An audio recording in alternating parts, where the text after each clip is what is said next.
Hello. Well, hello everybody. My name is Richard Wishart, and welcome to my scope or Periscope. This is a bit of I've been using social media for some time. I've done a number of different video stuff with Hangouts on Air and Twitter videos and a few other things. And I've been experimenting with Periscope for about the last 2 or 3 weeks. I think everybody's been experimenting with Periscope, but I come from a slightly different perspective in that I've been using social media for a while. So I'm learning just like everybody else. I've probably done about 10 or 12 Periscopes so far. I've tried doing outside broadcasts. I've tried doing various other things, but it's, I'll tell you what, it was the bit right at the beginning, my very first view of it, where it came out, first of all, on Apple, and then about a month later it came out on Android. So I'm using the Android version. We're expecting to get a big upgrade shortly in the next couple of weeks, which I'm really looking forward to, because I don't think we've got all the functionality that the Apple guys have. But it came out on Android on a Friday. I started playing with it over the weekend, and the very first thing that I watched, clearly you watch stuff first of all to get a feel for it, and then you start broadcasting. So you've got to sort of get an understanding of where it's coming from. The very first thing that I looked at, the very first thing that I watched, blew my mind. It was a skyscraper in New York. There was a crane up alongside it, and the crane had collapsed. A massive crane, a massive skyscraper, this crane had collapsed, and people had got injured, and some people had been killed. So I was watching this Periscope. I didn't really understand what it was. So I started talking to the guy who was taking the picture. And I said, "Can you explain to me where we are and what we're watching?" And he explained. And then I said, "What? How did it collapse? Where were people hurt?" And he said, and he then panned the camera down onto the ground way below him. He was doing it from another skyscraper, and showed me the people doing the triaging of the casualties. And it just blew my mind, because suddenly you have outside broadcast in real time with the interaction between the person doing the broadcast and the audience. And I thought that was absolutely mind-boggling. The thing was, and to understand how mind-boggling it was, it only came onto the BBC breaking news about an hour later. So I was actually in at the very start of something. So since then I've done, tonight is a little bit more traditional. It's what I would do if I was doing a Google Hangout or I was doing a video to air. So it's a bit more of the traditional style. But I have tried it outside. I've done video talks at my little Hunting Is Your Business network. I've live broadcasted a cruise ship leaving Southampton the other day. That was interesting. Some good bits and some disasters. And really what I wanted to do today, this just giving you a bit of a feel. I want to do about 20 minutes, 30 minutes. I want to be using Periscope or scoping as the medium. So what I've got to do as the presenter is I've got to adjust what I'm saying for the medium. Now, and I'll explain that. I'll explain that as we go through. What I also want to do is just give you the very basics. If you're an Android user and you're using the same sort of app as I'm using, I'll just give you a quick flavor of the buttons and the tools. They're very limited at the moment. It's almost not feature rich, it's almost feature less. So there's a lot of problems with it. But in terms of the basics, it allows you to broadcast to the world and take comments from the world as you're broadcasting. So we've got about 9 people on the call at the moment. I've done some. Let's see, I'm hitting the wrong buttons here. So we've got people on the call. We've got some of my friends. So we've got Simon Hagan. So Simon and I were chatting about Periscope the other day on a Nordic walk that we were doing together. And we've got a few other people. We've got a few other local people. I live in Cambridgeshire. And I'm quite involved with quite a lot of the local businesses locally within Cambridgeshire. And some of my friends who are local businesses are also videographers, and they're really interested in this technology and how it works. I know that's Simon's specific interest. So let's just see if we can. I'm having a little bit of screen problem here, but here we go. There we go. So the big thing, let me just start from scratch again. So my name's Richard Wishart. I'm very active on social media. My main platforms are Google Plus, LinkedIn, and I use Twitter a lot as well. I don't tend to use Facebook. So I've got very specific audiences within each of these platforms, and I have some very large groups. I've got groups of about 4,000 people in my very specific industry interests. But tonight I'm just going to concentrate on social media, and I'm just going to concentrate on Periscope or scoping. I like the term scoping. It's got something quite clever about it. So my experience has been, I had this, as I said, this very first thing that I saw was this crane collapse in New York. So that really got my brain going. This is something really different. That's the first thing I got. Then I thought I'd experiment a bit. I experimented scoping some talks that people gave about stress management. I'm the chairman of the local Huntingdonshire Business Network, and that was clever. I found that my videos were disappearing though, so I found a way of not making them disappear. And also on Android, the really clever thing that happened yesterday or the day before was that actually if you hit the correct button, and I'll explain what button it is, if you hit the correct button, your video is stored to your new photos on Google. So it talks about film roll, which is an Apple term. They've now fixed it, and it now goes on to what they call a firm. It now goes on, if you're using Android and you've got your Google Photos set up, it goes automatically onto your Google Photos, which I think is quite clever. But that's only just happened. And as I say, there's a big release coming through for Android, supposedly this week or next week. So that will be quite interesting. If you've got any questions you want to ask as we go through the broadcast, there's a little screen thing at the bottom where you can put your comments on. So please just tell me you're there and who you are and if you've got any questions. But let's just kick off with what the app looks like. Let's look at the functionality.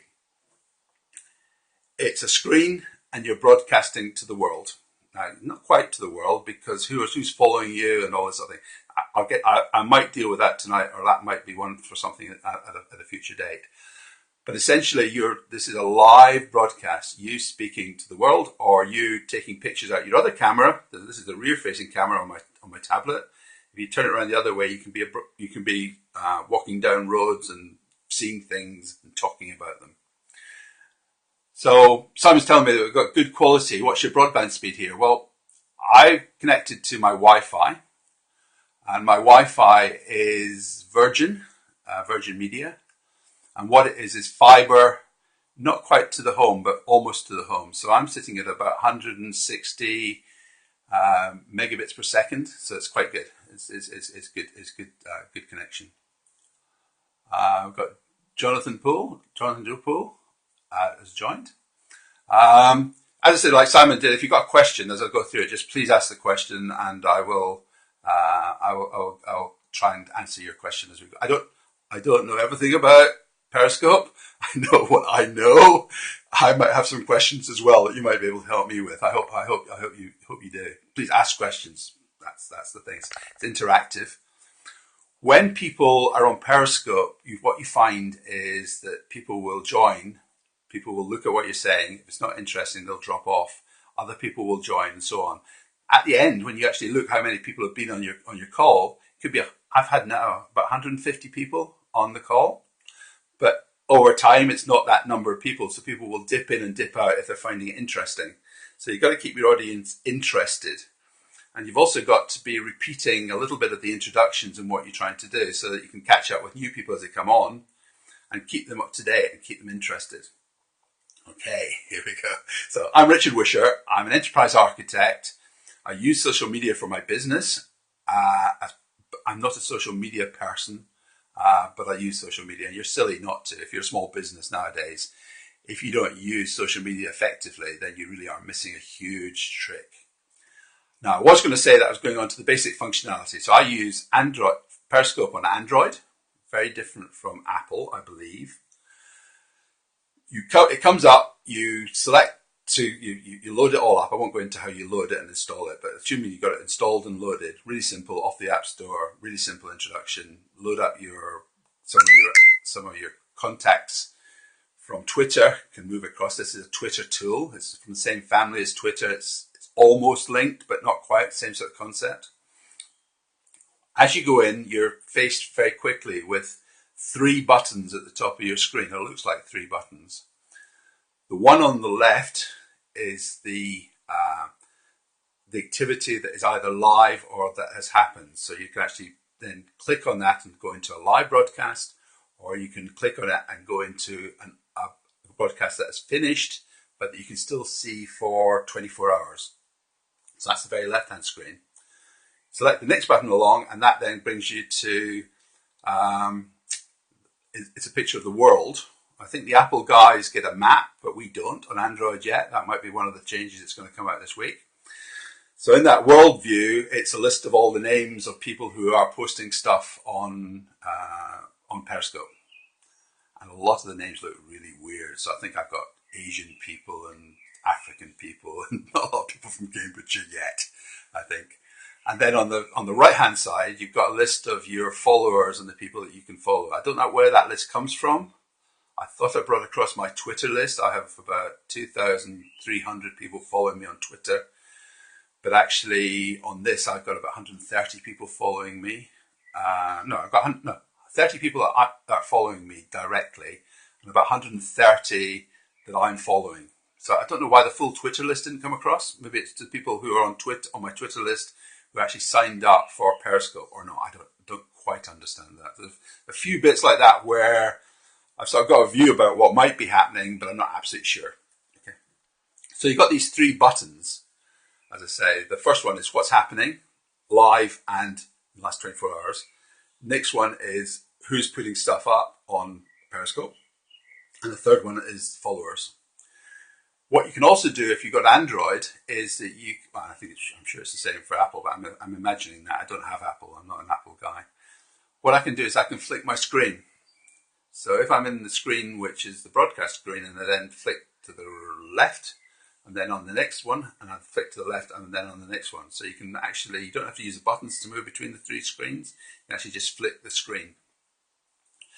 Now the other bit that's interesting, you might say, okay, well, how can I now make sure my settings are right?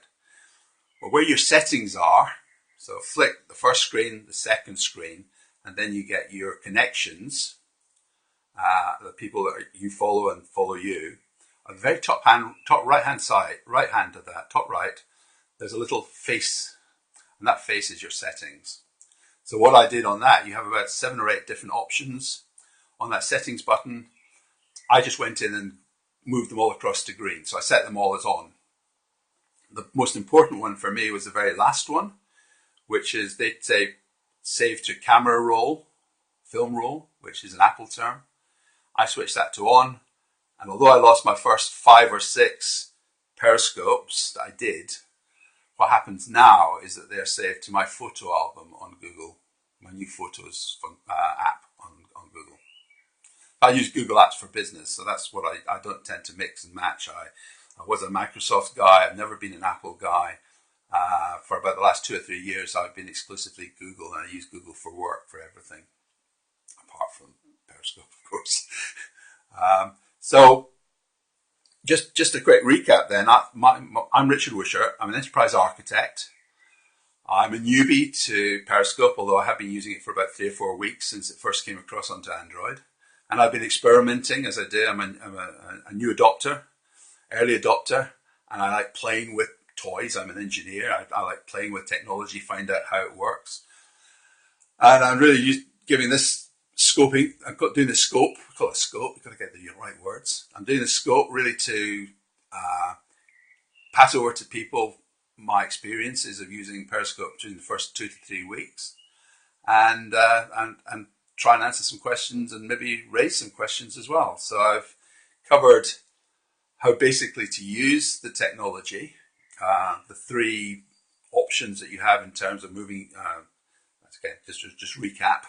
I've been told you've got to recap on scope because your audience comes and goes, so you've got to actually keep your audience and keep them interested. The one on the left is the live broadcasts that are live at the moment and the ones that have been live in the last 24 hours. The second screen is all the activity that's taking place on a global basis. So you can listen to other stuff that's not within your followers or following. And the third one is your followers and following. And that last screen as well on the top right has got the settings button. Now, one of the other things, the two functionalities that are actually on screen that you should try using are, first of all, sending your message to the person who's doing the Periscope. So if someone sends me a message, and you can try it now if you want, then I can then respond to that message as a presenter. Do you think it matters that you have to film in portrait mode? So that's from Simon. Now, it's all portrait. Some people have tried to do it in landscape, and of course it doesn't work. So it is all portrait. You've got to do your filming in portrait at the moment. So no, that's I can't see that changing because the form factor is all around the tablet. Periscope at the moment is not on the main screen, or not on normal screens. Although you can look at Periscope TV another feature. When you set up to broadcast, there's a number of things. There's 3 elements that you set up. The first element, if I can remember correctly, is what are the 3 elements? I've obviously started, so I haven't got the 3 elements. But the elements you have are something like, do I want people who are following me to be the only people that can actually post comments? And I've said no. I said anybody can post comments on this one. There's another one which is, what was it? I'll remind myself later. I'll cover off that. Link to Twitter. Yes. Okay, Simon, you're trying to help me here. So the one that I was wanting was the link to Twitter. What happens then when you do that link to Twitter?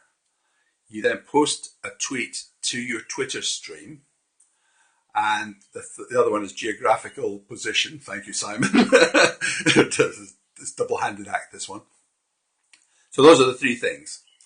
When you do the tweet, you do it before you do your scoping. I've sent out a number of tweets telling people that I would be scoping at 8 o'clock tonight and what I'd be scoping on. So I've been telling my Twitter audience that if they're interested in this topic, to look me up and check me out and have a look at Periscope at the same time. When the tweet goes out, the tweet has a URL on it that is periscope.tv. Now that periscope.tv is viewable on a normal screen. It's a normal URL, and you can look at it through a normal browser. That's a little tip, that people who can watch your video by clicking on that link don't actually have to have Periscope themselves. They can simply watch it on their normal screen, which I thought was quite clever. So one of the let me just take another quick one, which is how do you get people to follow you? What's the trick? And that is the big question. You're essentially looking for a new audience, and there's nothing on Periscope at the moment where you can say, "Oh, I put people into circles, or I put people into groups, and I've set up groups as on LinkedIn groups, or I've set up communities." There's no way of segmenting your audience that I can see at the moment. The only thing you can do when you're putting out your initial tweet and naming your piece is to put some good content in that naming. So I did #Periscope. So anybody who's looking at #Periscope should be able to find my broadcast. The broadcast is obviously useful when you're starting to do it live. Live is normally the high pressure part. But what you also got to recognize is that the content will be available to anybody for the next 24 hours. So you can watch it, or anybody else can watch it, or it can start trending. There's also a way of promoting it to your own contact. If you're watching me and you've got a following, you can promote it to your following at the same time. There's a way of doing that live in the stream. I've just been prompted as well by little hearts appearing on the right hand side of the screen. If you want to try that, if you press the screen, then you'll start generating hearts, and hearts are like likes. They are likes, and you can continually press the likes. Now it's good because you can see which bits people like what you're talking about and which people think is absolute rubbish. So you can get a feel for your audience.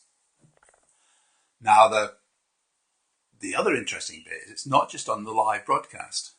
So when you finish your broadcast, you close your screen, your scope is still live.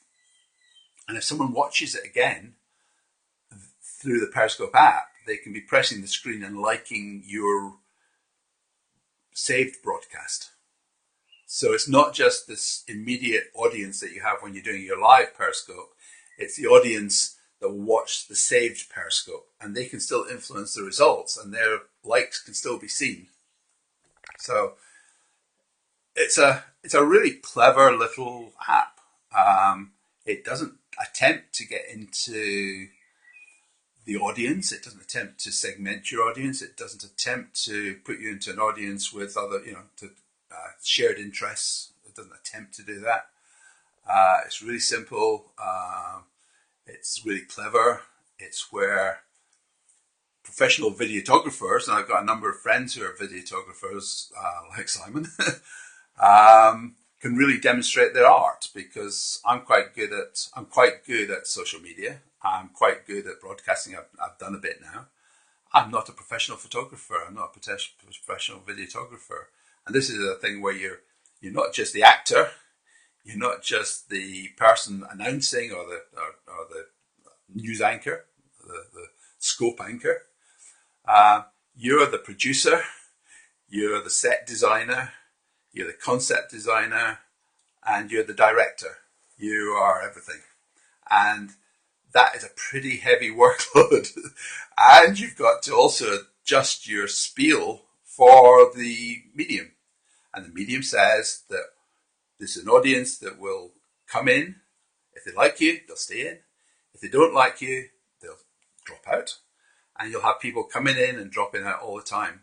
And what I've seen that's really good, and what seems to work, and what I'm going to do this week, big announcement, is I'm going to broadcast at 8 o'clock every night from sunny Cambridgeshire.